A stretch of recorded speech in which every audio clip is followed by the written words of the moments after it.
আজকে আমরা যাচ্ছি ঈশ্বরকান্দি কুমোরপাড়ার উদ্দেশ্যে।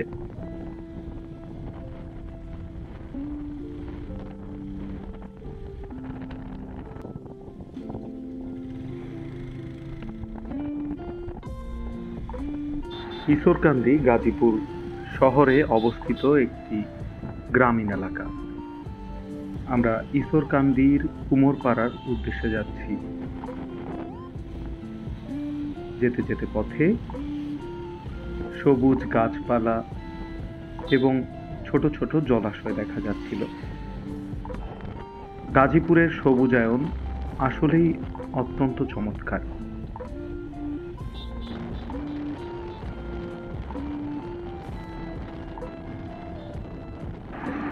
রাস্তার দুধারে এরকম মনোরম দৃশ্য থাকলে মোটর বাইক নিয়ে অনেক দূর পর্যন্ত যাওয়া যায় কোনো ধরনের ক্লান্তি ছাড়া।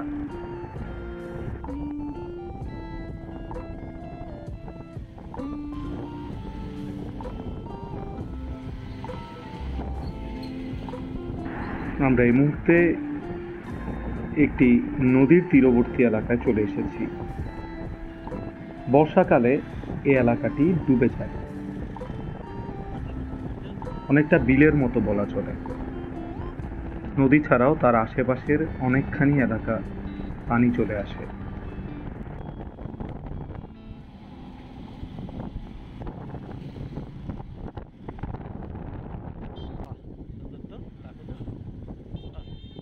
এই এলাকাটি বর্ষাকালে একটি পর্যটন কেন্দ্রের মতন রূপ ধারণ করে।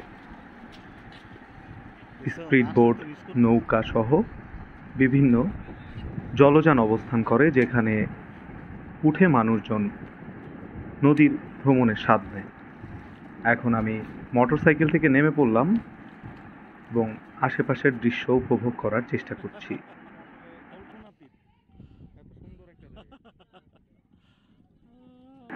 থই থই পানি, যেন তাকিয়েই থাকতে মন চায় বারবার। জি, আমরা এখন আছি ঈশ্বরকান্দি। আমাদের গাজীপুর যে কত সুন্দর আসলে, এটা হচ্ছে সব জায়গায় না ঘুরলে আসলে বোঝা অসম্ভব। আমি আসলে আমার স্যারের সাথে এসেছি, আজিজ টিপু স্যারের সাথে। উনি নাটকের একটা লোকেশন দেখবে, তো তার জন্য ফিল্মের লোকেশনের জন্য।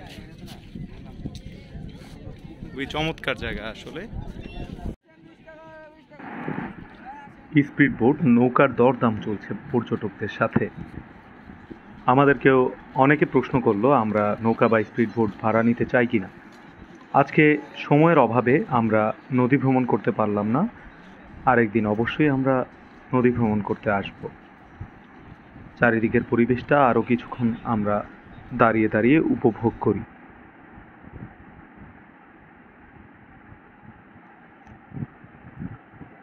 দূরবর্তী গ্রামগুলো দেখা যাচ্ছে, সেগুলো এই সময় বিচ্ছিন্ন হয়ে যায় অনেকটা।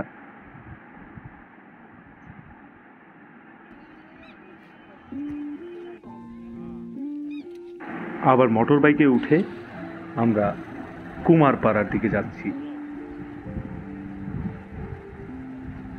সিনেমার লোকেশনটি দেখার জন্য।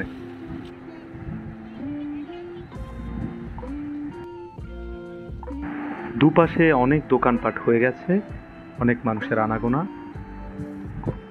দেখে মনে হলো ভবিষ্যতে এই জায়গাটি চমৎকার সুন্দর একটি পর্যটন কেন্দ্র হতে পারে। ইতোমধ্যেই জলাধারের পাশে কিছু ছোট ছোট রেস্টুরেন্টও হয়ে গেছে। ওই দূরে দেখা যাচ্ছে ছোট ছোট ছাউনি দিয়ে বাঁশের মাচার ওপর বসানো একটি রেস্তোরাঁ। তো আমরা সামনের দিকে এগিয়ে চলি কুমারপাড়ার উদ্দেশ্যে।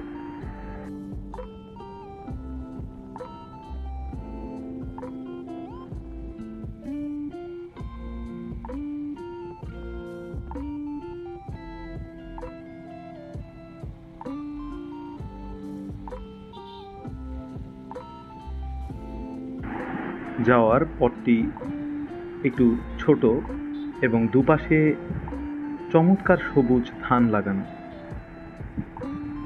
ছোট ছোট জলাশয়, খুবই চমকপ্রদ পরিবেশ। মন চাচ্ছিল বাইক নিয়ে এই রাস্তা ধরে চলতে থাকি যত দূর পর্যন্ত যাওয়া যায়।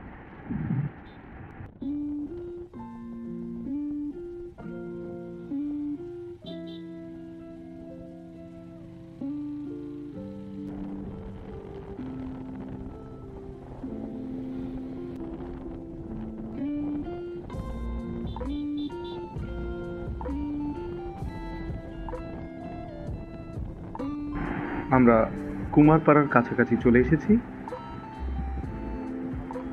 এখন একটি মাটির পথ ধরে, কর্দমাক্ত পথ ধরে মোটরসাইকেল নিয়ে যেতে হবে ভেতর দিকে।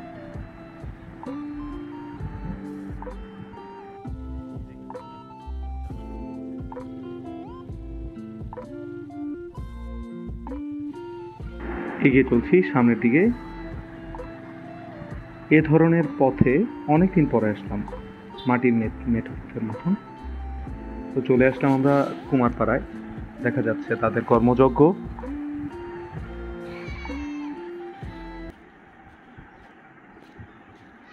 খুবই চমৎকার গ্রামীণ পরিবেশ দেখা যাচ্ছে এদের।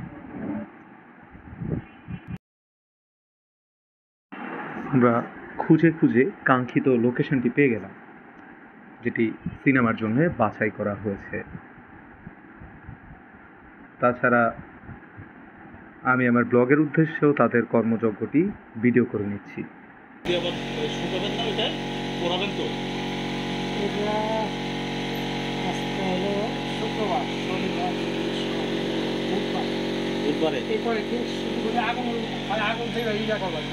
কয়দিন? 4 দিন। 4 দিন। 4 দিন আগুন একটা রাত দিন 24 ঘন্টা আগুন দিতেই হবে।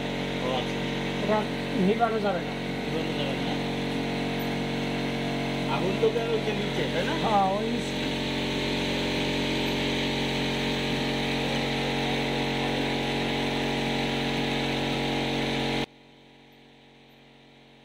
তিনি আমাদের কাছে তার কাজের বর্ণনা দিচ্ছিলেন।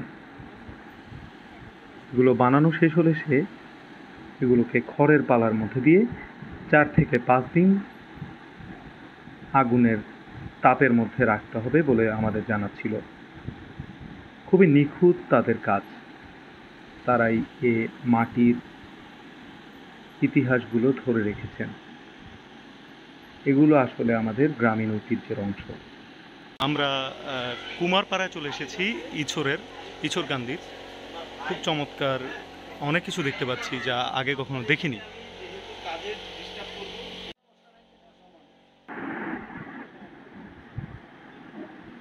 তিনি তার হাতের মেশিনটি চালাচ্ছিলেন।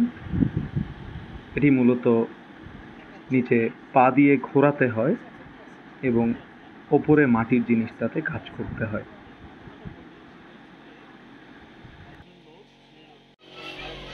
এই খড় দিয়ে ঢাকা জায়গাগুলোর ভিতরে মাটি দিয়ে লেপে তারপর আগুন দিবেন নিচে, না? আচ্ছা আচ্ছা, এটাতে কি ধাপে ধাপে সাজান, থাকে থাকে সাজিয়ে খড় দিয়ে তারপর আবার মাটি দেন? আচ্ছা আচ্ছা।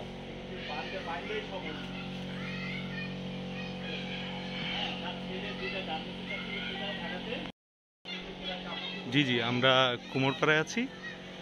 খুব চমৎকার লাগলো আমার। আমি প্রথমে এসেছি এরকম কোনো জায়গায়। আসলে এইসব সংস্কৃতি, মাটির ঐতিহ্য, ইতিহাস, এগুলো আমাদের জানা উচিত, দেখা উচিত।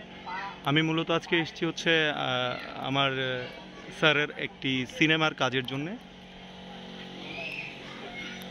একটা শুটিং স্পট দরকার ছিল, একটা লোকেশনের দরকার ছিল, সেটা খোঁজার জন্য এসেছিলাম। তো এসে অনেক কিছুই দেখে গেলাম, যা হচ্ছে আমার খুবই ভালো লাগলো। আমি একা একা তাদের গ্রামটা ঘুরে দেখছিলাম। প্রত্যেক বাড়ির সামনেই মাটির জিনিসপত্র শুকো দেয়া। মনসার মূর্তিও দেখা যাচ্ছিল, টব, বিভিন্ন ধরনের বাসন।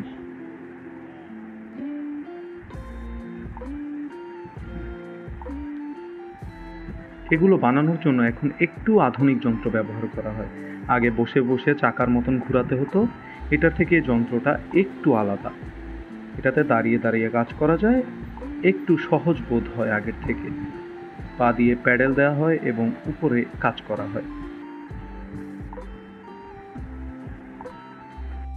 সবশেষে আমাদের ফেরার পালা। ফেরার সময় তারা আপ্যায়ন না করে ছাড়বে না। আমাদের খাওয়া দাওয়া শেষ হলো। তারপর ফেরার পথে রাস্তার ধারে একটি ধান ক্ষেতের বাতাসের দোল দেখছিলাম, খুবই চমৎকার লাগছিল। এ ধরনের ছোট ছোট জিনিসগুলো আসলে যে কতটা উপভোগ্য সেটা নিচ থেকে বসে বসে সামনে যে না দেখলে বোঝা যাবে না। ফেরার পথে আমরা একটি বৃষ্টির সম্মুখীন হয়েছিলাম, বড় ধরনের। অনেকক্ষণ আটকে ছিলাম বৃষ্টির জন্যে। তারপর এখন আমরা বিদায় নিচ্ছি। ধন্যবাদ সবাইকে।